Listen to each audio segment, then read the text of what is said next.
मधुबन के बाबा, मधुबन के बाबा मुरली वाले, आपका क्या कहना, आपका क्या कहना। ओम शांति। आज 21 फरवरी 2022 के साकार मधुर महावाक्य हैं। आज मीठे मीठे बाप दादा बोले, मीठे बच्चे, बाप आए हैं तुम बच्चों को आप समान अशरीरी बनाने। जब तुम अशरीरी बनो तब बाप के साथ चल सको।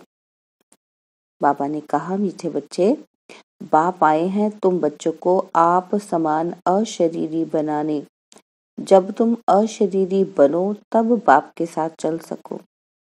और बाबा ने आज प्रश्न पूछा कि बाप के किस फरमान पर चलने वाले निरंतर योगी बन सकते हैं। और उत्तर में बाबा ने समझाया कि बाप का पहला फरमान है कि बच्चे, इस देह को तुम्हें भूलना है। इसको भूल अपने को आत्मा निश्चय करो तो बाप की याद निरंतर रहेगी। सदैव एक ही पाठ पक्का करो कि मैं आत्मा निराकारी दुनिया की रहने वाली हूँ। इससे तुम्हारा देह अहंकार खत्म हो जाएगा। बुद्धि में किसी भी देहधारी की याद ना आए तो निरंतर योगी बन सकते हो। और आज मुरली का गीत है, तुम्हें पाके हमने जहां पा लिया है, जमी तो जमी आसमां पा लिया है। ओम शांति। यह किसने कहा? आत्मा ने कहा। ओम अर्थात मैं शांत स्वरूप हूँ। यह सब समझने की बातें हैं। पहले पहले तो अपने को आत्मा निश्चय करो। हम आत्मा फर्स्ट, बाद में यह शरीर मिलता है। हम आत्मा किसकी संतान है? उस शांति के सागर, ज्ञान के सागर परमपिता परमात्मा की। वह सदैव शांत है। हम आत्मा एक शरीर छोड़ दूसरा लेते हैं, पाठ बजाते हैं। शिव बाबा तो है विचित्र। उस आत्मा को अपना चित्र नहीं है। तुमको तो अपना चित्र है। चित्र माना शरीर है। बोलते रहते हो। बाप कहते हैं कि मैं सदैव विचित्र हूँ। ब्रह्मा विष्णु शंकर सूक्ष्म चित्रवान है और मैं विचित्र हूँ। तुम आत्माएं भी मेरे साथ निर्वाण धाम में रहने वाली हो। बाबा जो विचित्र हैं वह बैठ सुनाते हैं और तुम आत्माएं सुनती हो। बाप कहते हैं, मुझे याद करो, यह दुख धाम है। कहते तो हैं हम पतित हैं, परंतु हमको ऐसा पतित किसने बनाया? बाप ने तो नहीं बनाया। माया, बाबा कहते, बाप ने तो आपको नहीं बनाया, बाप की तो महिमा करते हो। क्या महिमा करते हैं हम? तुम माता पिता, हम बालक तेरे। आपसे जो सुख घनेरे मिले हुए थे उसको सभी भारतवासी याद करते हैं। ब्रदरहुड है। फिर जब जिस्मानी बनते हैं, प्रजापिता ब्रह्मा द्वारा रचना होती है। आत्मा तो है ही अविनाशी, परंतु फादरहुड तो नहीं कहेंगे। सन्यासी लोग कहते हैं शिवोहम तत्वम, वह ईश्वर सर्वव्यापी है। फिर तो सब फादर हो जाते हैं। यह तो बेकायदे हो जाएं। बच्चे पुकारते ही हैं मुक्ति अथवा जीवन मुक्ति का वर्षा लेने के लिए। तो जब यहाँ आते हो तो अपने को आत्मा समझ बाप को याद करो। हम आत्मा हैं। ऐसे नहीं कि हम परमात्मा हैं, नहीं, हम आत्मा हैं। परमपिता परमात्मा के हम सब बच्चे ब्राह्मण ब्राह्मणियां हैं। तुम सब ब्रह्मा के बच्चे और शिव बाबा के पोत्रे ठहरे। सब याद करते हैं परमपिता परमात्मा को। क्या कहते हैं? ओ गॉड फादर कहते हैं। फिर उनको सर्वव्यापी कहेंगे तो वर्षा कहाँ से मिलेगा? भक्ति मार्ग में सब भगवान को याद करते हैं। भगवान है एक, तुम सब भगत हो।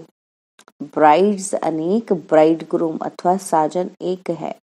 वह बाप है, बाकी सब बच्चे हैं। तो और किसी को भी याद ना करो।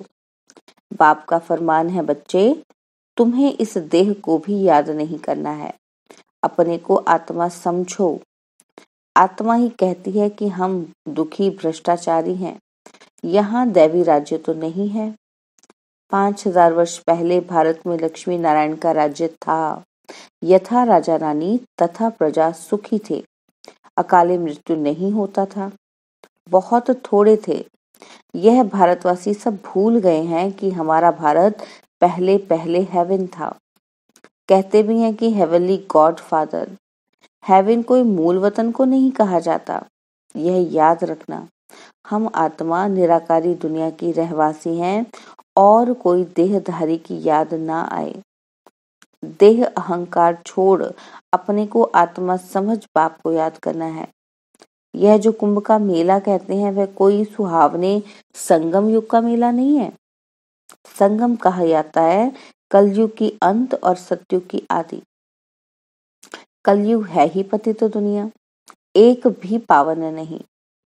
भल महात्माएं भी हैं परंतु पावन तो कोई नहीं। सब कहते हैं ये पतित दुनिया है। कुंभ पर जाते हैं पावन बनने के लिए। गंगा में स्नान करते हैं तो जरूर पतित हैं। साधु संत सब जाते हैं पावन बनने।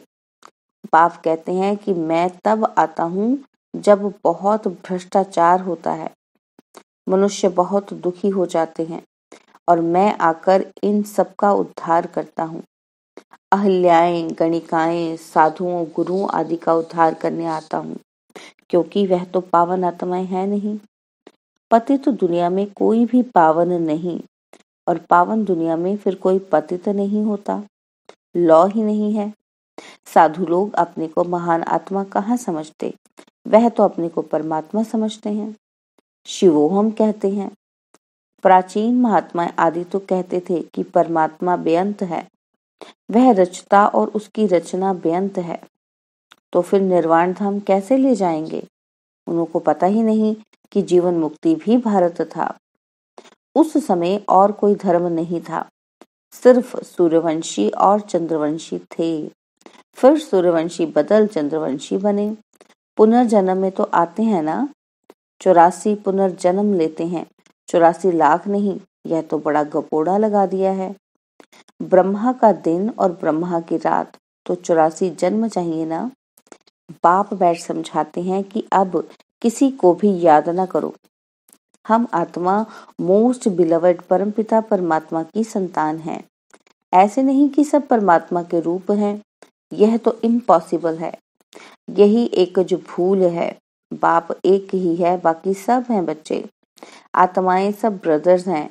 फिर जब शरीर में आते हैं तो प्रजापिता ब्रह्मा को ग्रेट ग्रेट ग्रैंडफादर कहेंगे ना। पहले पहले है ब्राह्मण। भारत में विराट रूप भी दिखाते हैं। ब्राह्मण है चोटी, भगवान की ऊंचे से ऊंची संतान। अभी तुम ईश्वरीय औलाद बने हो। शिव बाबा के पोत्रे और पोत्रियां प्रजापिता ब्रह्मा के बच्चे। शिव बाबा के बच्चे तो सभी आत्माएं हैं। तुम वर्षा शिव बाबा से ले रहे हो। शिव बाबा है झोली भरने वाला और खाली करने वाली है माया। गाते भी हैं कि पतित पावन सीताराम, परंतु मनुष्यों की बुद्धि में त्रेता वाला राम सीता है। तुम बच्चे जानते हो सत्युग त्रेता है सुख धाम। वहां दुख का नाम निशान भी नहीं रहता। पतित पावन सबका बाप एक ही है। यहाँ तो हनुमान के मंदिर में भी जाकर कहते हैं त्वमेव माता च पिता तमेव। वह कैसे हो सकता? सबका सदगति दाता पतित पावन एक ही है। वही ज्ञान का सागर है। वह जो सागर से नदियां निकलती हैं वह तो है पानी। पानी तो पतित पावन हो न सके। कोई भी खंड में ऐसे नहीं कहेंगे कि पानी में स्नान करने से पावन बन मुक्ति को पाएंगे। यह तो हो ही नहीं सकता। एक मुक्ति, दूसरी है जीवन मुक्ति। सदगति अथवा जीवन मुक्ति दाता एक ही है। यह है पतित दुनिया। भारतवासी जानते हैं कि 5000 वर्ष पहले भारत में लक्ष्मी नारायण का राज्य था और कोई खंड नहीं था। 5000 वर्ष की बात तुम भूल गए हो। पीछे फिर और खंड आते हैं। अब इतनी वृद्धि हो गई है। देखो बच्चे, यह हमेशा याद रखो। जब सुनते हो तो ये मत समझना ये दादा व ब्रह्मा बोलता है। शिव बाबा जो सबका रचयिता है वह बैठ रचना का राज समझाते हैं। ऋषि मुनि तो सब कहते रहे कि परमात्मा बेअंत है, हम नहीं जानते। बाबा कहते, आस्तिक तो तुम ब्राह्मण हो जो निश्चय करते हो कि बाबा हमको अपनी और नॉलेज, रचना की नॉलेज देते हैं, त्रिकालदर्शी बनाते हैं। ऋषि मुनि आदि कोई भी त्रिकालदर्शी नहीं। बाप कहते हैं देवी देवता भी त्रिकालदर्शी नहीं है, सिर्फ ब्राह्मण ही त्रिकालदर्शी हैं। यह ब्राह्मणों की चोटी है, ब्राह्मणों से नई रचना होती है। बाबा कहते, तुम हो सबसे उत्तम। तुम बाप की श्रीमत पर भारत को श्रेष्ठ से श्रेष्ठ बनाते हो। श्रीमत भगवान की है, कृष्ण की नहीं। कृष्ण पतित पावन नहीं, पतित पावन एक ही है, वह सबका बाप है। हमेशा याद करो कि हम आत्मा इन ऑर्गन्स द्वारा सुनते हैं। आत्म अभिमानी भव। हम आत्माओं को ज्ञान देता हूँ तब गाया हुआ है। क्या गाया हुआ है? ज्ञान अंजन सतगुरु दिया। पतित पावन सदगति दाता वही है। बच्चों को बाप पैदा करते हैं, फिर टीचर बनकर पढ़ाते और फिर गुरु बनकर सदगति देते हैं। सदगति में ले जाने वाला सदगति दाता एक ही बाप है। तुम बच्चे नई दुनिया में जाने के लिए अथवा मनुष्य से देवता बनने के लिए यह पढ़ाई पढ़ रहे हो। अभी यह पतित मनुष्य सृष्टि खत्म होकर दैवी दुनिया होने वाली है। अभी भल देवताओं को पूजते हैं, परंतु यह नहीं जानते कि जरूर हम देवी देवता धर्म के हैं। जिसको पूजते हैं उनका वह धर्म कहेंगे ना। भारतवासियों का तो आदि सनातन देवी देवता धर्म था, स्वर्ग था। अब कहते हैं कि मनुष्य 84 लाख जन्म लेते हैं। क्या सब लेते हैं? इतने लाख जन्म हो तो उसके लिए बहुत बड़ा कल्प चाहिए। यह भी ड्रामा अनुसार खेल बना हुआ है। जो पास्ट हुआ सो ड्रामा। मूल वतन सूक्ष्म वतन को भी तुम बच्चे ही जानते हो। तुम हो स्वदर्शन चक्रधारी और वह विष्णु को स्वदर्शन चक्रधारी कहते हैं। बाप समझाते हैं। क्या समझाते हैं? कि विष्णु के दो रूप लक्ष्मी नारायण स्वदर्शन चक्रधारी नहीं है। स्वदर्शन चक्रधारी तुम ब्राह्मण हो। कितना फर्क हो जाता है। वह फिर कहते हैं कृष्ण का स्वदर्शन चक्र था, लड़ाई के मैदान में चक्र लगाया, फिर कौरव मारे गए। लेकिन देवता कभी हिंसा थोड़ी करते हैं। वह तो डबल अहिंसक है, ना उनमें विकार है ना लड़ाई। सबसे बड़ी हिंसा है एक दो को विष पिलाना, काम कटारी चलाना। बाप कहते हैं इससे आदि मध्य अंत दुख भोगते आए हो। सतयुग में काम कटारी नहीं चलती थी, वाइसलेस राज्य था।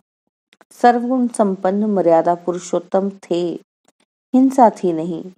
इस समय रावण का राज्य है, 5 विकार सर्वव्यापी हैं और वह फिर कह देते परमात्मा सर्वव्यापी है। इस साइंस से जो भी विमान आदि निकले हैं अभी 100 वर्ष के अंदर, यह किस लिए?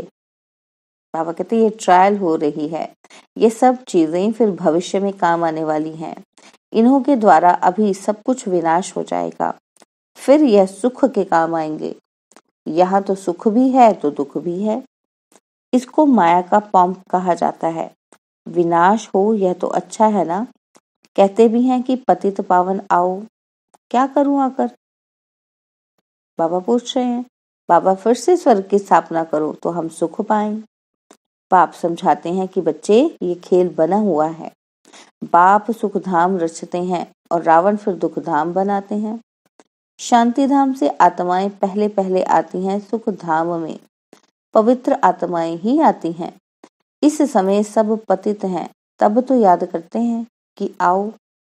बाप भी ड्रामा के बंधन में है। बाप कहते हैं कि जब सब दुखी हो जाते हैं तब ही मुझे आना पड़ता है। कलयुग अंत और सतयुग आदि का ये संगम है। वह संगम पर कुंभ का मेला करते हैं। वह है पानी के सागर और नदियों का मेला। तुम कहेंगे यह है परमपिता परमात्मा और हम आत्माओं का मेला। बाबा को अपना शरीर तो नहीं है। बाप कहते हैं बच्चे मुझे नॉलेज देने के लिए तन जरूर चाहिए, नहीं तो मैं कैसे बात करूं। इसलिए मैं इनको अडॉप्ट करता हूं। तुम अब ईश्वर के सम्मुख आए हो। बाबा द्वारा जानते हो कि हम ईश्वर के बच्चे हैं। अब परमपिता परमात्मा पूछते हैं, मैं आऊं कैसे, किसमें प्रवेश करूं? जरूर मुझे पतित दुनिया, पतित शरीर में आना पड़ता है। यह सब सांवरे हैं। बाप कहते हैं, तुम सब गोरे थे, अब सांवरे हो। तुम हर एक का नाम है श्याम सुंदर, अभी श्याम बने हो। कृष्ण को कहते हैं श्याम सुंदर। बरोबर भारत पहले सुंदर था, गोल्डन एज्ड था, फर्स्ट क्लास प्रकृति थी, वहां लूले लंगड़े नहीं होते। कृष्ण है नंबर 1 श्याम सुंदर, और शिव बाबा इनके ही तन का आधार लेकर इनको कौन, ब्रह्मा को, और साथ साथ तुम बच्चों को शाम से फिर सुंदर बनाते हैं। अच्छा, मीठे मीठे सिकिलते बच्चों प्रति माता पिता बाप दादा का याद प्यार और गुड मॉर्निंग। रूहानी बाप की रूहानी बच्चों को नमस्ते।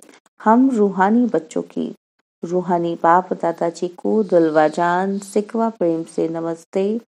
ओम शांति। प्यारे बाबा, मीठे बाबा, मेरे बाबा, शुक्रिया बाबा, शुक्रिया बाबा, शुक्रिया बाबा। धारणा के लिए मुख्य सार है। पहला पॉइंट है कि हम ब्राह्मण चोटी सबसे उत्तम है। इस नशे में रह श्रीमत पर भारत को श्रेष्ठ से श्रेष्ठ बनाने की सेवा करनी है। आस्तिक बनना और बनाना है। सेकंड पॉइंट है, देह अहंकार को छोड़ आत्म अभिमानी बनना है। विचित्र बनने का पूरा पूरा पुरुषार्थ करना है। और बाबा ने आज वरदान दिया, श्रेष्ठ पुरुषार्थ द्वारा हर शक्ति व गुण का अनुभव करने वाले अनुभवी मूर्त भव। श्रेष्ठ पुरुषार्थ द्वारा हर शक्ति व गुण का अनुभव करने वाले अनुभवी मूर्त भव। बाबा कहते सबसे बड़ी अथॉरिटी अनुभव की है। जो सोचते और कहते हो कि आत्मा शांत स्वरूप सुख स्वरूप है, ऐसे एक एक गुण व शक्ति की अनुभूति करो और उन अनुभवों में खो जाओ। जब कहते हो कि शांत स्वरूप, तो स्वरूप में स्वयं को, दूसरों को शांति की अनुभूति हो। शक्तियों का वर्णन करते हो, लेकिन शक्ति व गुण समय पर अनुभव में आए। अनुभवी मूर्त बनना ही श्रेष्ठ पुरुषार्थ की निशानी है। तो अनुभवों को बढ़ाओ। स्लोगन है, संपन्नता की अनुभूति द्वारा संतुष्ट आत्मा बनो तो अप्राप्ति का नाम निशान नहीं रहेगा।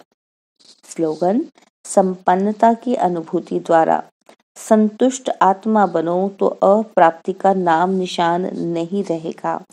ओम शांति। और अब यह एक बहुत अच्छी वीडियो भी जरूर देखें।